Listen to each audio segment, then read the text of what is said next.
Good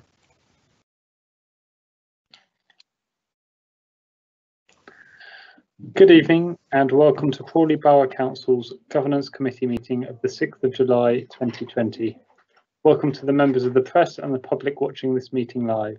I am Councillor Tim Lunnan, Chair of the Governance Committee. This is a meeting being held in the public and not a public meeting. There will be no public question time at any council meeting while virtual committee meetings are being held. The public and press can still hear and see the meeting, but public speaking has been suspended and any written questions submitted in advance that were deemed acceptable by the council's monitoring officer will be read out as answered. There will be no supplementary questions. The agenda for this meeting is published and available on the council's website. For any committee meeting held virtually, all voting will be held via a recorded vote taken by a Democratic Services team member on behalf of the chair. The exceptions to this are the approving of the minutes from the previous meeting or any other procedural item. May I ask the officers supporting this meeting to introduce themselves, giving their name and job title. Chris Pedlow, Democratic Services Manager. Mez Matthews, Democratic Services Officer.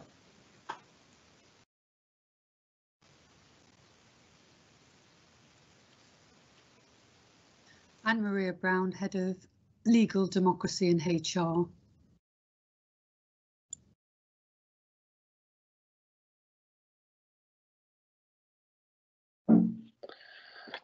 Before I invite members of the committee to confirm their attendance, I ask that they please ensure their mobile phones are switched off or are on silent, their backgrounds are plain or nondescript, and they are aware of their surroundings so that they are not disturbed during the meeting.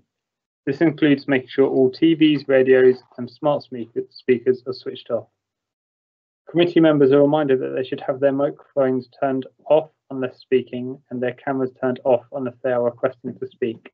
When asked to speak, please turn your camera on, unmute yourselves and pause for 3 seconds to allow for the slight time delay in connection.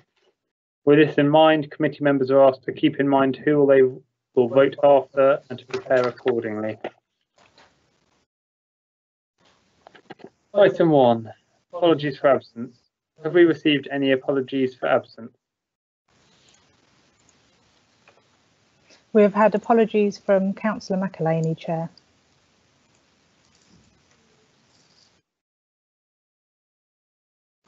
We will now be taking introductions together with items 2 and 3. Please can I ask committee members, when called upon, to confirm their name and the ward they represent, if they have any declarations of interest to make, if they agree with the minutes of the meeting of the Governance Committee held on the 29th of January 2020. Councillor Aylings.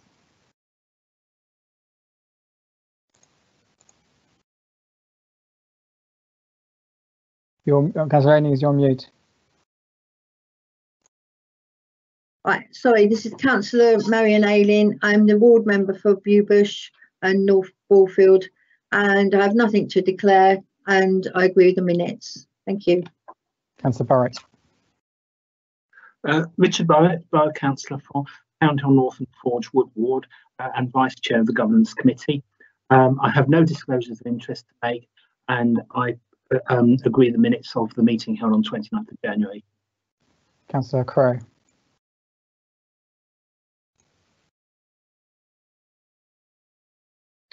Councillor Duncan Crowe of Furness Green.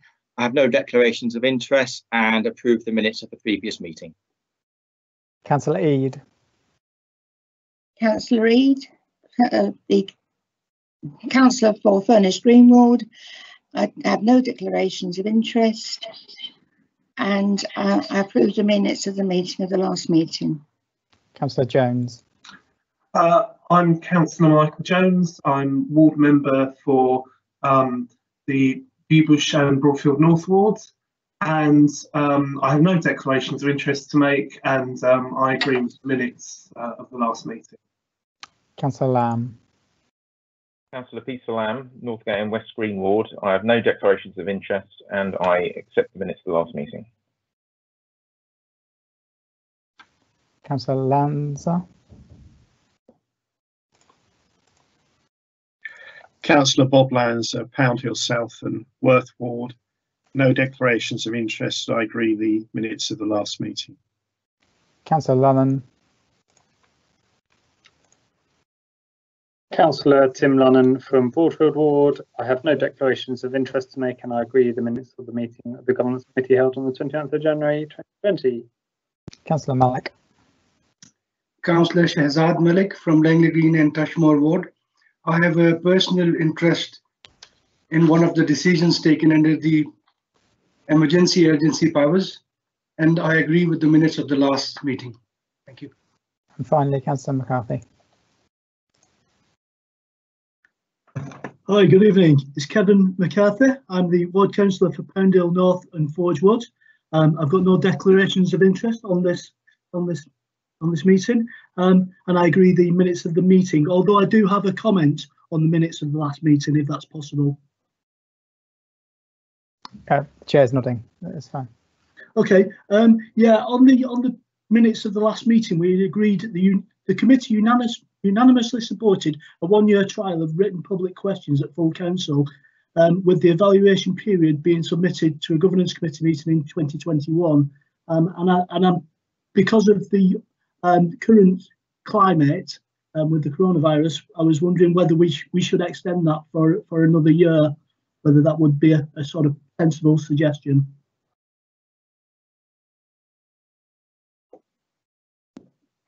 I guess my immediate reaction would be to say that we can agree that year extension at the end of the initial trial period that we already have. It might be that the trial period is so successful that we don't need another year and we just go, yeah, but let's go for it, or equally it comes in the other way. But I think if we discuss that in detail when we have that paper come to us, then we can work it out then. But it certainly seems a fair idea that COVID might have had an impact on how the public interact with our meetings. I was just going to say, following on from the minutes, that the good news is that the new constitution was enacted on the 14th of April, so we are now acting under the new constitution. So carrying on, I think the minutes are approved. So the committee agrees that the minutes of the meeting of the Governance Committee held on the 29th of January 2020 are an accurate record of the meeting. Moving on to item 4, public question time. Have there been any written questions submitted that were accepted under the Constitution and subsequently published in a supplementary agenda? We haven't received no public questions, Chair. Moving on to item 5, decisions taken under emergency urgency powers. We will now move on to the consideration of the reports, beginning with decisions taken under emergency urgency powers. Please can I ask Natalie Brahma-Pearl, the Chief Executive of the Council, to introduce and present the report to the committee. Thank you. Okay, thank you very much, Chair, and good evening, councillors. As you have in front of you the report which sets out the urgency powers that we've taken since the coronavirus impacted on our borough and in fact on the country. You'll see that the Constitution already provides a general provision for the Chief Executive to take decisions under urgent action, and under this provision, on the 1st of April, I as the Chief Executive, with the support of the Leader of the Opposition and the Mayor, approved the additional emergency urgency powers.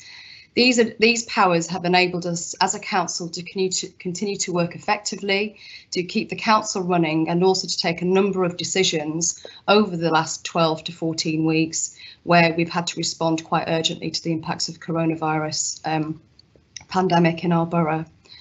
Normally, under urgent action, these are reported to the next relevant committee meeting, but in the interests of all the decisions that have been taken during this period, we felt that it was appropriate to take these and actually more transparent to put these in one report for you to consider, as you can see in table 6.1 this evening in the report in front of you.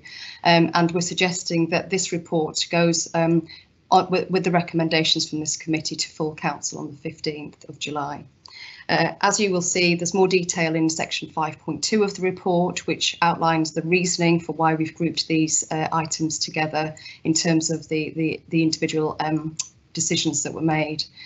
6.1 of the report actually refers to a number of the decisions that were made. These have been reported in the members' information bulletin as well.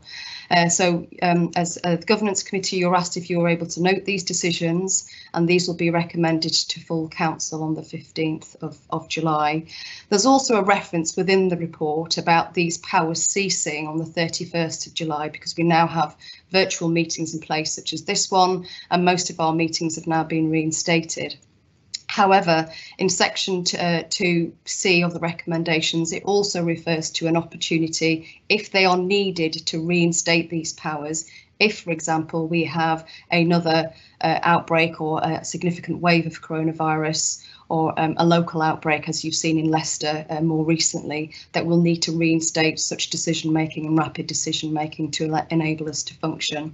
And of course, if that is required, I will liaise with the leader and the leader of the opposition and chair and vice chair of this committee before I do so. I'm happy to take any questions before we move to recommendations. Thank you.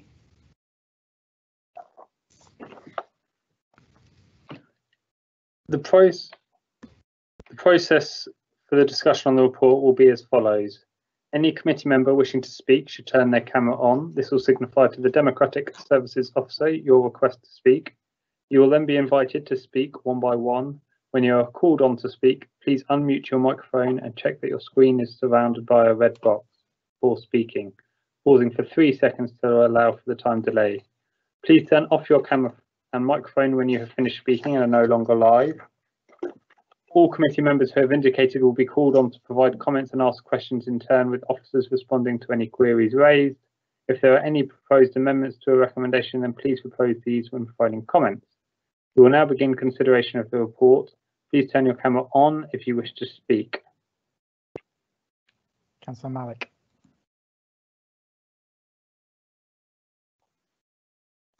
Thank you.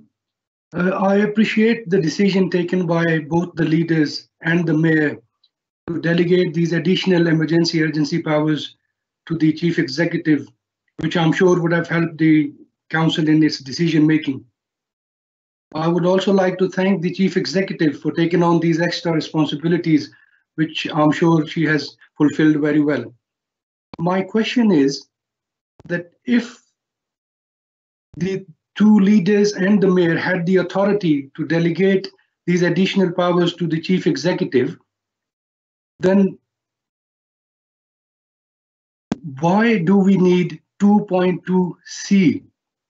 God forbid if anything similar happens again, surely they can do it in the same manner the way they did it on the 1st of April.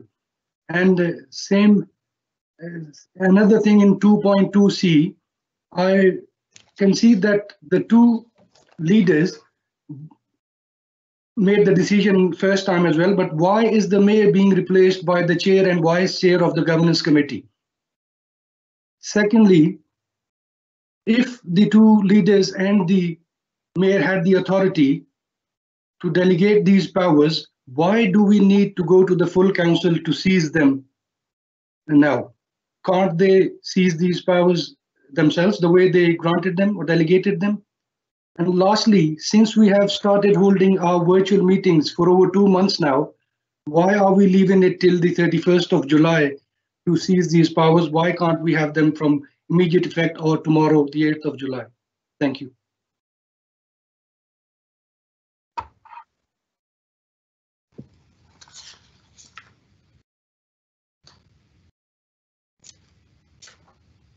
Sorry, Chair, if you'd like me to come back on a number of those points. So the reason why they're here for now and they cease on the 31st of July, answering Councillor Malik's question, is that we are now making a statement that will revert back to normal decision making. So that is going to, these procedures will carry on to the 31st of July, and then everything will be down to normal functioning council meetings as per this one in terms of virtually meeting. If we need the 2.2c, which Councillor Malik referred to, is if we need to revert back to them, we do need an audit and a decision trail as to the fact that we've now instigated new decision making powers, and therefore it allows me, in consultation with the leader and leader of the opposition and the chair and the vice chair of the governance committee, to reinstate those. So therefore everybody's clear about how we're making decisions in the council. We had to move very fleet of foot because the pandemic, as you will all be aware, whilst it probably started quite slowly, I think as we started to go into lockdown on the 23rd of March, we needed to move the organisation very rapidly into an emergency crisis response mode, as well as trying to undertake some general decision making. You can see from the list of things such as planning applications that we've had to make sure that we can still undertake the council's business. In terms of Councillor Malik's question about chair and vice chair, so this is the chair of the governance committee and the vice chair of the governance committee. We're saying in terms of if we need to reinstate these measures going forward, it would be the appropriate measure that we consult with the chairs of this committee. I think we found ourselves in a very different place at the middle of March, end of March, April, as the country was reacting to the pandemic. Councillor Crowe.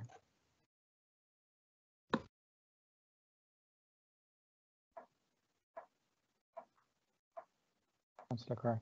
Thank you, Chairman. Although I'm seeing Councillor Lanza on my screen, but I see that I am live.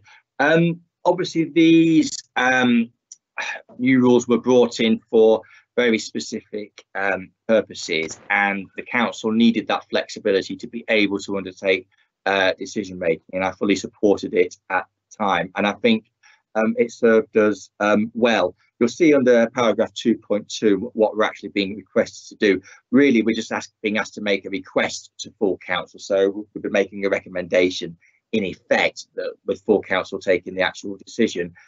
Just A is just noting the decisions taken, and they are set out in the report. B, in that it agrees the emergency powers to be ceasing on the 31st of July. And I think that's right, in that we shouldn't use them for any longer than we actually need them for. But part C is crucial because we do need to have that flexibility should circumstances move very quickly for things to change back again. Clearly, I would very much hope that we don't get to that situation, but I would hope that if we do, then we can move quickly. So I fully support these recommendations. I do hope that everybody supports it going to full council. I can't see any reason why not to. So very supportive. Thank you.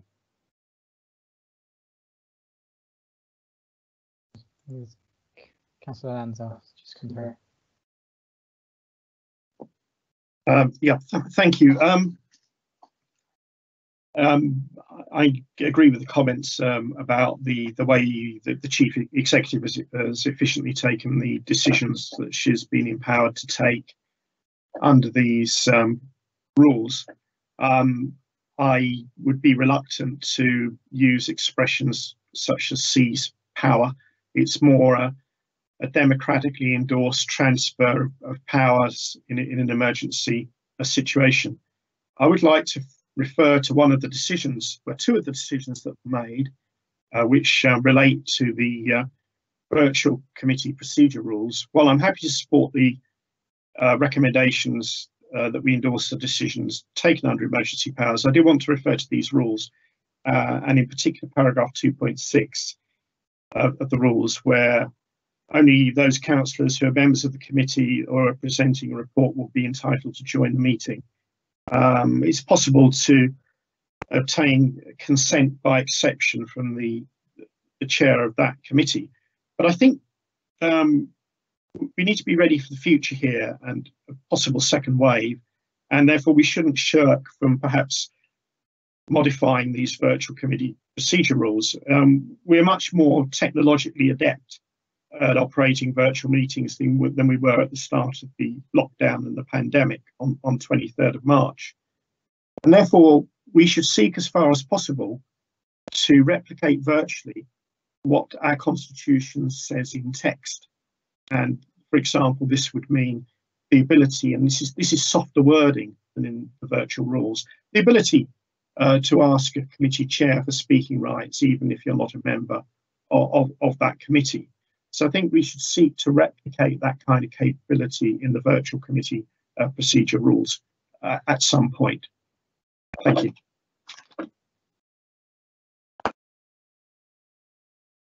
Councillor Barrett.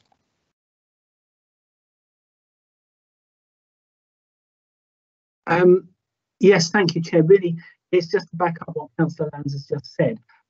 Obviously, I was consulted on those rules when they were first put together back in April, as I know you were, Chair. And I raised a similar concern to Councillor Lands then about the fact that they were taking away the right of non-members to participate in a meeting or to be part of the meeting feed rather than watch through the public website. And I was reassured at the time that obviously we had to get those rules in place very quickly in order to deal with the first virtual meeting, planning committee at the end of April. And then after that, there weren't going to be any public committee meetings for a number of weeks, because obviously we would normally be in recess at that time of year due to the election, leading up to the annual meeting and so on. So actually the next meetings weren't until June. And I was assured at the time that we would be looking at the rules and that they would be an iterative process, and that there would be the opportunity for new things to be introduced, like members who are not members of the particular committee being able to speak. It has caused some disquiet over recent weeks with some members who've not been able to join meetings and have felt that they're not then seen to the residents they represent if they're not able to speak at that meeting on their behalf. And I would ask that we look at that again, because I think I'm hoping we don't have to carry on having virtual meetings for an awful lot longer now. But all the time we do, it is causing concern for members, and I think we do need to look at it and to see whether the rules can be modified to replicate more closely what has always been our tradition. It's always been our tradition that we do go along to committees that we're not members of, and we ask for speaking rights, and chairs have always been accommodating for that. And indeed, the leader of the council was accommodating a couple of weeks ago when I asked if I could join the meeting feed for the cabinet meeting, because there were a couple of Part B items on there that I wanted to view, and obviously if I'd watched them through the public website I wouldn't be able to do that. So it doesn't appear that there's any reluctance on the part of committee chairs to allow non-members to be part of the meeting feed for their committees. So I would like us to look at revising the rules to make that more standard practice as it is when we meet in person. Thank you.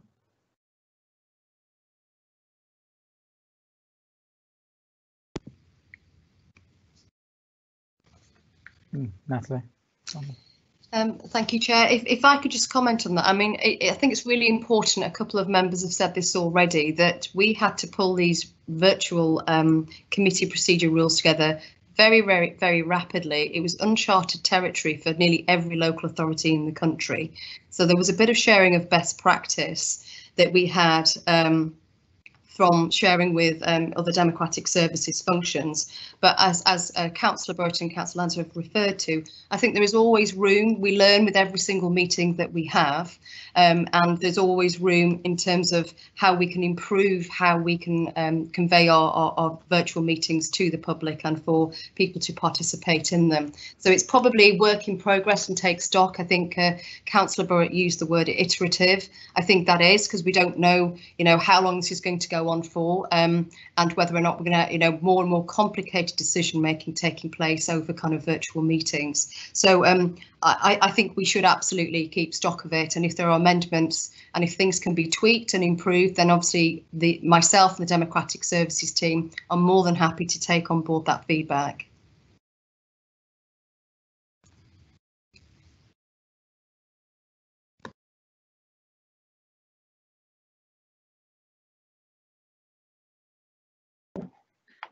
All committee members have had the opportunity to speak, so we will move on to the recommendations as set out in the report. We'll be taking a recorded vote. Members of the committee will be called upon to vote in alphabetical order. Once you are live, please unmute your microphone, ensure your camera is on, and state whether you are for or against the recommendations, or if you abstain. I will move the recommendations to the vote. Can I ask the Vice Chair to please second?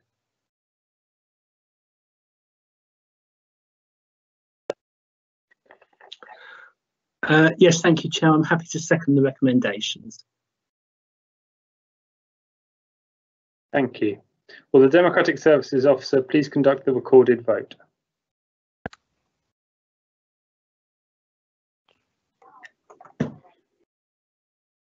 Councillor Aylings, 4, Councillor Barrett, 4, Councillor Crowe, 4, Councillor Eade,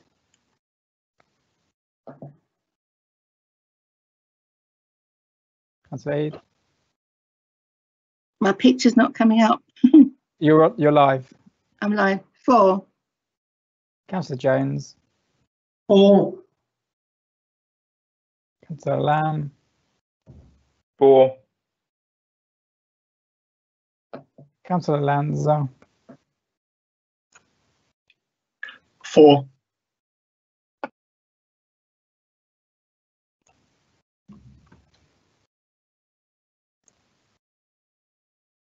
Councillor Lunnan, 4, Councillor Malik, 4, and finally Councillor McCarthy. 4, Chair, that was unanimous and all approved.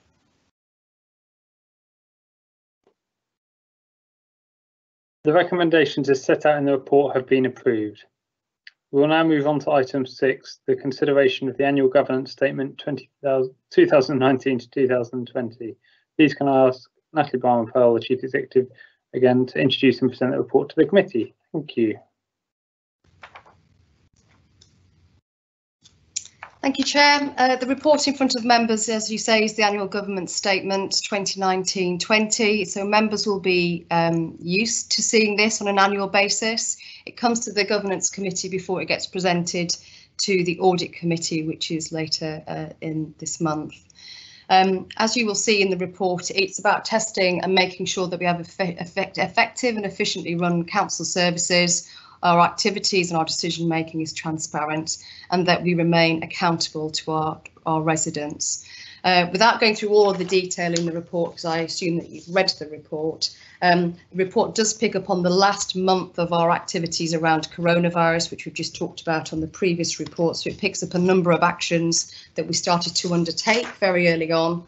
It also talks about a number of the big projects and governance type arrangements we have in terms of making sure, in terms of how the council makes its decisions, and the robustness of how we undertake those, and the scrutiny that as officers in particular that we put towards that, and members, that we make sure that our decision making is as transparent and as possible.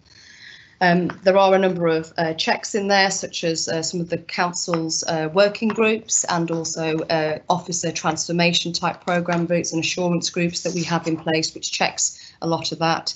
It aligns as well a number of our programmes, such as our transformation plan and our housing strategy, our local plan, some big pieces of work around partnership as well, and how we participate with neighbouring authorities. So the report did not have any significant governance issues that were identified as part of that review. So I put this to the committee for your consideration, and any comments, we can take those forward to the audit committee. Thank you, Chair.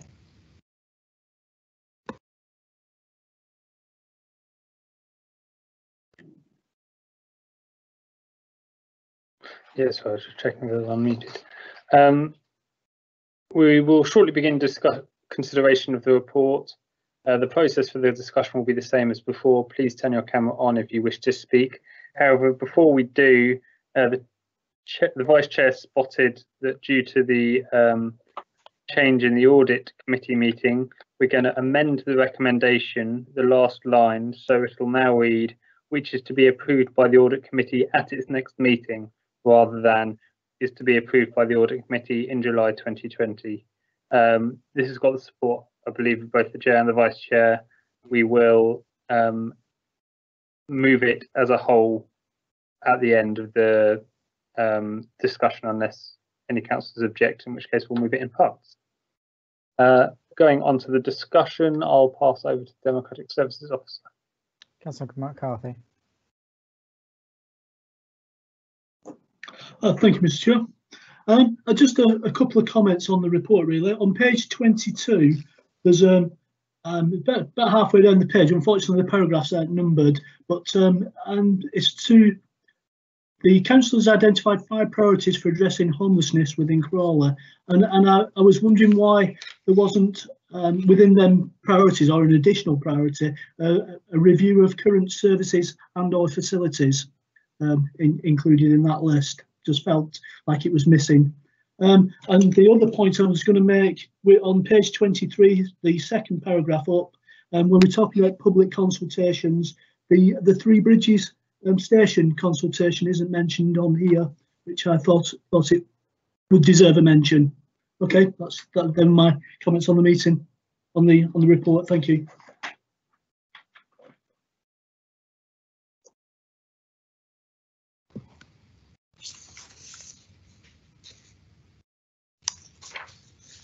Yep, Councillor McCarthy, we can add both of those things. This is what the report's here for, some feedback. So yeah, we can capture those. Thank you.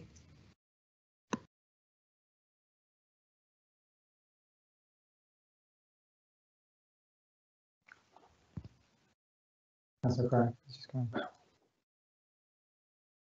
Councillor Crowe.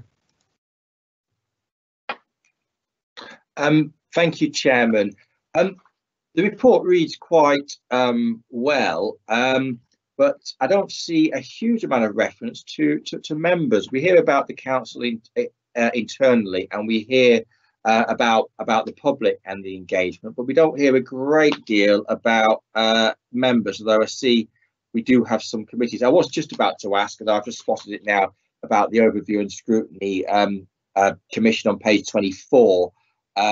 But there's a line on page 25 where it says overview and scrutiny commission, see above, but it's significantly above. It just seems odd why that's written in that particular place on page 25, but reasonably happy with the report. Just note, I just observed the lack of actual sort of member engagement reference in it, that's all.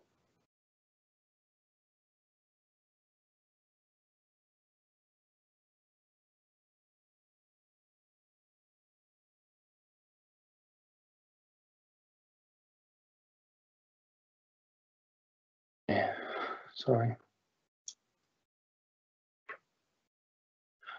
Will the Democratic Services Officer please conduct the recorded vote unless any other member wishes to take it in part? So this will be for the amended report, as discussed at the start, with the recommendation slightly being amended.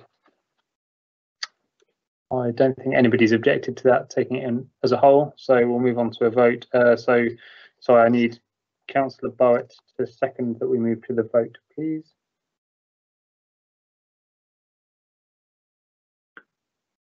Yes, I second that. I second the recommendation as amended.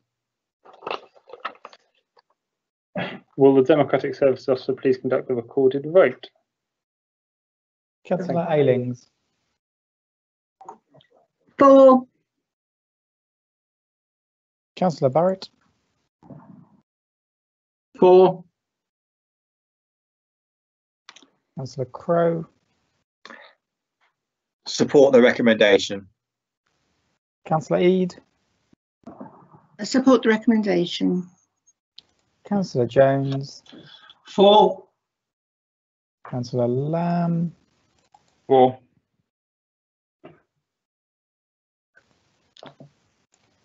Councillor Lanza. For. Councillor Lunnan. For. Councillor Malik. For. Finally, Councillor McCarthy. For. Thank you. Chair, that was a unanimous vote. All members in favour. The recommendation as amended has been approved. Moving on the agenda, item 7, supplemental agenda. There is no supplementary agenda, therefore the business of the committee concluded. The meeting is now closed at 7:35. Thank you for attendance and participation this evening.